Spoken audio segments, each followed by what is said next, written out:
Несовесноста на граѓаните руши рекорди. Се уништуваат паркови, зеленило, се фрлаат отпадоци на необележани места и покрај ставените корпи за отпадоци. Се уништуваат детски спортски игралишта. Таков е примерот со тениското игралиште Стибо Штип, кое повеќе пати се наоѓа во немилосредната рака на граѓаните и останува уништено. Добивме и писмено соопштение. Имено деновиве кога и во континуитет на целата измината година, ние и светот се справуваме со COVID-19. Некои несовесни граѓани, не почитувајќи мерки, во неколку наврати сториле вандалски работи на тениски терени. Сторена е поголема штета со кражби на тениски стол, канта за отпадоци, тениска клупа, како и оштетени беа таблата за електрична струја, рефлектори, искинати беа оградни мрежи на самите терени и мрежата околу терените. Уништено беше дел паркчето со зеленило. Во самите тениски терени фрлани се поголеми камења со кои се направени големи дупки и оштетување на тениската подлога.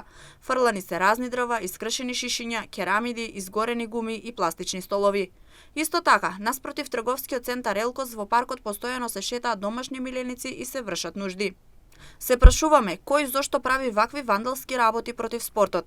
Ваквите работи се пријавувани неколку пати до надлежните институции, но повторно постојано се прават штети кои паѓаат на товар на клубот, стоеше во соопштението.